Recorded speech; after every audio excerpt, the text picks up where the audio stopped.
একের পর এক খুনের ঘটনা ঘটে চলেছে রাজ্যে। এবার খুন হলো এক ডেলিভারি বয়। মৃতের নাম প্রবীর শীল ওরফে সৌরভ। জিবি হাসপাতালে চিকিৎসাধীন অবস্থায় রবিবার রাতে তার মৃত্যু হয়।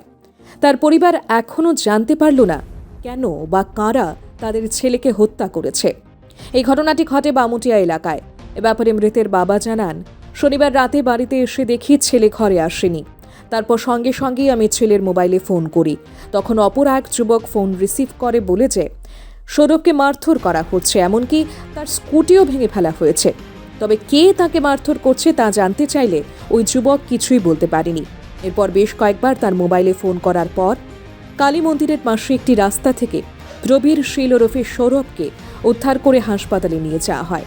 তারপর রবিবার রাতে ছেলের মৃত্যু হয় বলেই জানান তিনি। আমার বাড়িতে আছি, আমার দিকে এসে আমার ছেলের বাড়িতে নেই, বাড়িতে তারা ওখানে আইসে না। তো আইসে না তখন আমি ফোন করছি আমার ছেলের মোবাইলে। এক কল রিসিভ করে রিসিভ করছে না, দ্বিতীয় কলে রিসিভ করছে আরেকটা ছেলে। রিসিভ কইরা কইতেছে মানে আমি দেখেছি সৌরভ ও সৌরভরে মারতে আছে, সৌরভরে মানে প্রবীর শীলরে মারতে আছে, আর স্যার স্কুটিটারে ভাঙচুর করতেছে। কে ভাঙচুর? এটা কইছে না। আচ্ছা, তারপর এই আমরা গেলাম, কল্যাণ ঠিকানা দিয়ে ঠিক দিচ্ছে না, ওই চাপাতি বাগানো, চাপাতি বাগান কোন বাগানো যাবো।